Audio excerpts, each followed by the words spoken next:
അസ്സലാമലൈക്കും ഗായ്സ്. പിന്നെ ഇന്ന് നമ്മൾ മദീനത്തിൽ നിന്ന് കുറച്ച് മാറി ഒരു സ്ഥലത്തേക്കുള്ള ഒരു യാത്രയിലാണ് നമ്മൾ. ഏതാണ് സ്ഥലം? ആ സ്ഥലം വാദിജിന്റെ എന്നാണ് ആളുകൾ പറയുന്നത്. പക്ഷെ അതിന്റെ കറക്റ്റ് പേര് അതല്ല. എന്താണ് എന്താണെന്നറിയില്ല. അത് പറഞ്ഞോണ്ടാ. എന്താണ് അതിന്റെ പേര്? ബേല എന്നാണ് അതിന്റെ കറക്റ്റ് നെയിം. പക്ഷെ ജനങ്ങൾ എല്ലാരും പറയുന്നത് വാദിജിന്നാണ്. അൽ ബേല അല്ലെ? ഓക്കെ. അപ്പൊ അതിലേക്കുള്ള യാത്രയിലാണ് ഞങ്ങൾ ഇന്ന്. വെള്ളിയാഴ്ച. എന്താണ് ഈ അൽബേലയിൽ എന്താണ് പ്രത്യേകത? അതായത് അവിടെ ഒരു മാഗ്നറ്റിക് റോഡ് എന്നാണ്. നമ്മളിപ്പോ ഒരു ഗുരുത്വാകർഷണം എന്നൊക്കെ പറയുന്ന പോലെ ഒരു വണ്ടി ന്യൂട്രലിട്ട് കഴിഞ്ഞ് കഴിഞ്ഞാൽ ഇങ്ങനെ ആ വണ്ടിയെ ഒരു കാന്തം വലിച്ചു കൊണ്ടുപോകുന്ന മാതിരി ഇങ്ങനെ പോകുമെന്നൊക്കെയാണ് പറയുന്നത്. നമ്മൾ ഒരു പ്രാവശ്യം വിസിറ്റ് ചെയ്തിട്ടുണ്ട്. ബട്ട് ഇന്ന് നമ്മൾ കുറെ കാലത്തിന് ശേഷം നമ്മളൊന്ന് വീണ്ടും വിസിറ്റ് ചെയ്യാൻ പോവാണ്. അപ്പൊ നമ്മളൊന്ന് പോയി നോക്കിയിട്ട് ബാക്കിയുള്ള കാര്യങ്ങൾ പറയാം. Let's go.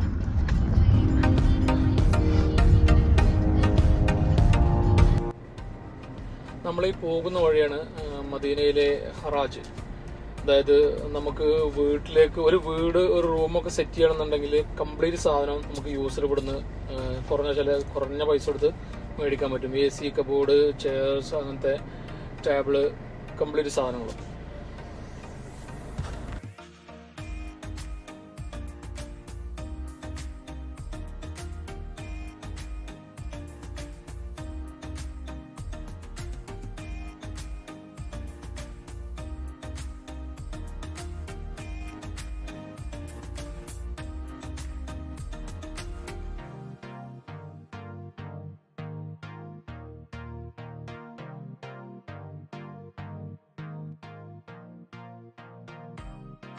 അൽബേലയിലേക്കുള്ള യാത്ര തുടർന്നുകൊണ്ടിരിക്കുകയാണ്. ഇവിടുന്ന് നമുക്ക് ശരിക്കും നമ്മുടെ നാട്ടിൽ ഡ്രൈവ് ചെയ്യണ ഒരു ഫീലാണ്. രണ്ട് സൈഡിലും നല്ല പച്ചപ്പ്. നാട്ടിൽ ഈത്തപ്പന അല്ലാന്നുള്ളൂ, തെങ്ങുന്തോപ്പും കാര്യങ്ങളായിരിക്കും. ഇവിടെ രണ്ട് സൈഡും നല്ല ഈത്തപ്പനയുടെ തോട്ടത്തിന്റെ ഇടക്ക് നല്ല പച്ചപ്പില് നമ്മളിങ്ങനെ മുന്നോട്ട് പോയിക്കൊണ്ടിരിക്കുകയാണ്.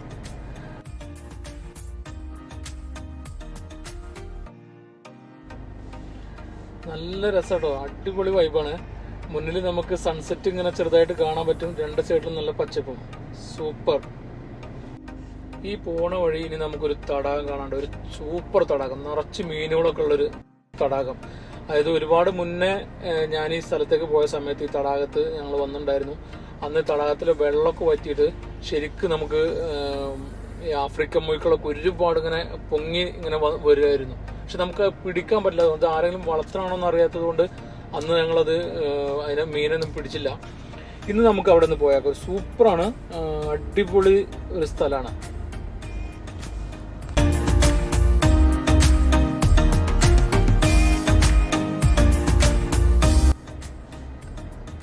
ഈ തടാകത്തിലേക്ക് എത്തുന്ന വഴി ഇച്ചിരി മോശമാണ്. കുറച്ച് കല്ലും ടാർട്ട് റോഡല്ല. അപ്പോൾ വരുന്നവർ ഒന്ന് സൂക്ഷിച്ചു വരിക, അല്ലെങ്കിൽ ടയർ ചിലപ്പോൾ പഞ്ചറാകാനുള്ള സാധ്യതയുണ്ട്.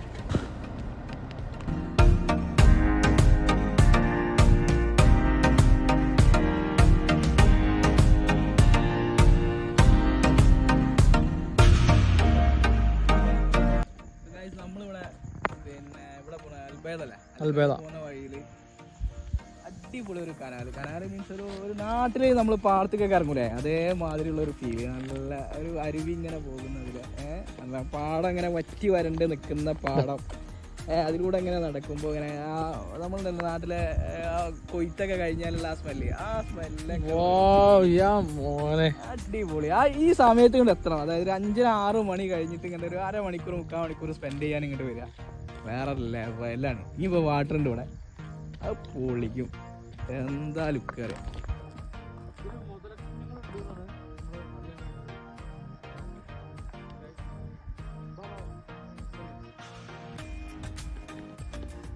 അപ്പോൾ ഇത് ആ തലക്കുന്ന് ഇങ്ങനെ വന്നിട്ട് അവിടെ ഇങ്ങനെ എൻഡ് ചെയ്യുന്നത് കനാലാണ്.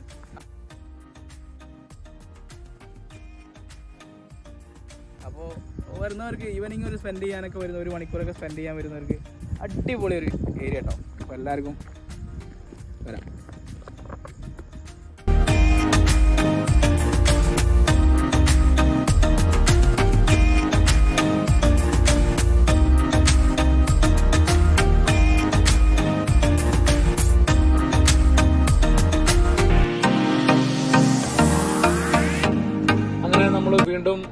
യാത്ര തുടങ്ങുകയാണ്.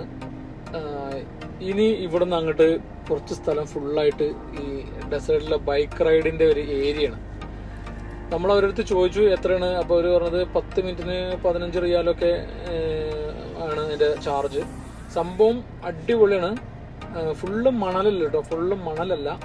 സാധാരണ ഒരു മരുഭൂമിയിലുള്ള കുറച്ച് ഏരിയകളുണ്ടല്ലോ, അതുപോലത്തെ ഒരു സ്ഥലമാണ്. ഫുള്ളും ഇപ്പോൾ ദുബായിലൊക്കെ കാണുന്ന പോലത്തെ ഒരു ഫുള്ളും മണൽ കൂമ്പാരല്ല.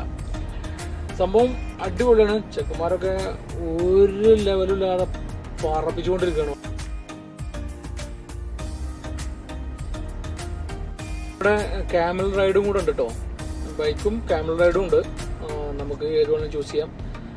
ഞങ്ങൾ ഓൾറെഡി ലേറ്റ് ആയതുകൊണ്ട് നമ്മുടെ ഡെസ്റ്റിനേഷൻ ഇതുവരെ എത്തിയിട്ടില്ല. അപ്പോൾ ഞങ്ങൾ അങ്ങോട്ടുള്ള യാത്രയിലാണ്. നമ്മുടെ മാരിഡ് റോഡിലേക്കുള്ള യാത്ര തുടർന്നുകൊണ്ടിരിക്കുകയാണ്. വിശേഷങ്ങളൊക്കെ കൂടെ പറഞ്ഞു വന്നപ്പോൾ വീഡിയോസിന് ഒരുപാട് ലെങ്ത് കൂടി. അപ്പോൾ മാരിഡ് റോഡിൻ്റെ വിശേഷങ്ങളുമായിട്ട് നമുക്ക് അടുത്ത വീഡിയോയിൽ കാണാം. Okay, by.